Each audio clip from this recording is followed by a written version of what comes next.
جب فرعون کا ظلم حد سے زیادہ بڑھ گیا تو اللہ نے اپنے نبی موسیٰ کلیم اللہ سے کہا، اے موسیٰ اپنے بھائی ہارون کو لے کے فرعون کے پاس جا اور اسے کہہ دے کہ بنی اسرائیل کو آزاد کرے، مساکین پہ ظلم نہ کرے ورنہ اس پہ عذاب آئے گا۔ بس اللہ کے نبی موسیٰ علیہ السلام اپنے بھائی ہارون کو لے کے فرعون کی دربار پہنچتے ہیں اور کہتے ہیں، اے فرعون سن، میں اللہ کی طرف سے آیا ہوں۔ فرعون ہنس کے کہنے لگا، کون اللہ؟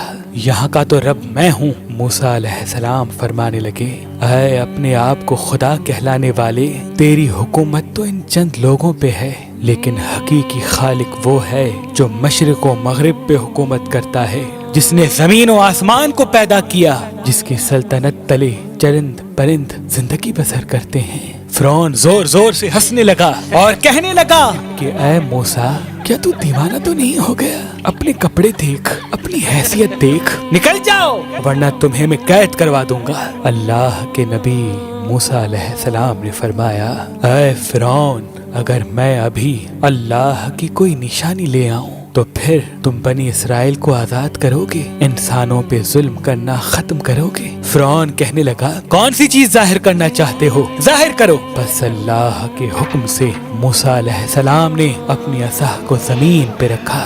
جیسے ہی اس عصا کا زمین پہ رکھنا تھا، وہ اژدہا بن کے پورے محل میں پھرنے لگا۔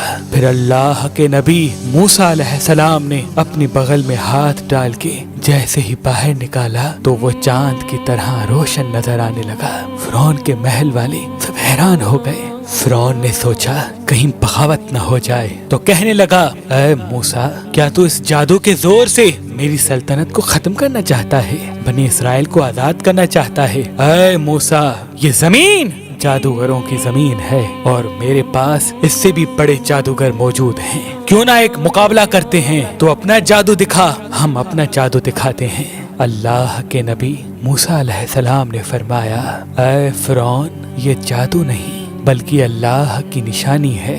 بس فرعون نے اپنی قوم کے بہترین 40 جادوگروں کو بلایا جو بچپن سے ہی جادو سیکھ رہے تھے، اور ایک طرف اللہ کا نبی موسیٰ کلیم اللہ اور ان کا بھائی ہارون تھا۔ اللہ کے نبی موسیٰ علیہ السلام فرمانے لگے، اے جادو کرنے والو، جھوٹ نہ بولو، اللہ کی مخلوق کو گمراہ نہ کرو، میں اللہ کا نبی ہوں، کوئی جادوگر نہیں، میں تو تمہارے رب کی طرف سے تمہاری اصلاح کرنے آیا ہوں۔ وہ جادوگر آپس میں بات کرنے لگے، کچھ نے کہا شاید یہ نبی ہو، کچھ نے کہا نہیں۔ صلاح مشورے کے بعد وہ سب جادوگر فرعون کے پاس آئے اور کہنے لگے، اگر ہم غالب آ گئے تو ہمیں کیا انعام ملے گا؟ فرعون کہنے لگا، اے جادوگرو، جو تم چاہو گے وہ سب تمہیں عطا کیا جائے گا اور تم ہمارے خاص لوگوں میں شامل کیے جاؤ گے۔ وہ سب لالچ میں آ کر موسیٰ علیہ السلام کے پاس آئے اور کہنے لگے، یہ دونوں صرف ایک جادوگر ہیں اور کچھ نہیں، ان دونوں کا مقابلہ کرنے کے لیے تو ہم ہی کافی ہیں۔ بس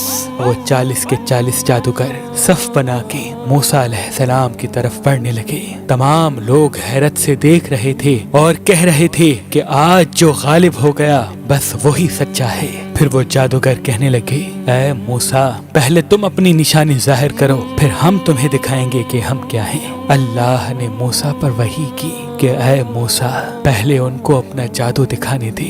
بس ان کے پاس جو لاٹھیاں اور رسیاں تھیں انہوں نے زمین پہ پھینکی اور انسانوں کی آنکھوں پر جادو کر دیا۔ دیکھتے ہی دیکھتے انسانوں کو وہ سب سانپ نظر آنے لگے، حرکت کرنے لگے۔ تمام لوگ ڈر ہی رہے تھے کہ اتنی دیر میں آواز غیب آئی، اے موسیٰ، اپنی لاٹھی پھینک۔ جیسے ہی موسیٰ علیہ السلام نے اپنی عصا کو زمین پہ پھینکا، وہ اژدہا بن کے ان جادوگروں کے تمام سانپ اور لاٹھی کو کھا گیا۔ سب لوگ دل ہی دل میں موسیٰ علیہ السلام کو نبی تسلیم کرنے لگے، اور جب یہ منظر ان جادوگروں نے دیکھا تو آپس میں کہنے لگے، اے لوگو، یہ جادو نہیں ہے، کیونکہ ہم تو جادو صرف انسانوں کی آنکھوں پر کرتے ہیں، لیکن موسیٰ نے جو کیا وہ تو سچ ہے۔ یہ کہہ کے وہ سب کے سب جادوگر موسیٰ علیہ السلام کے قدموں میں گر گئے اور تسلیم کرنے لگے کہ اللہ کے سوا کوئی خدا نہیں، اور اے موسیٰ کلیم اللہ، آپ ان کے سچے نبی ہیں۔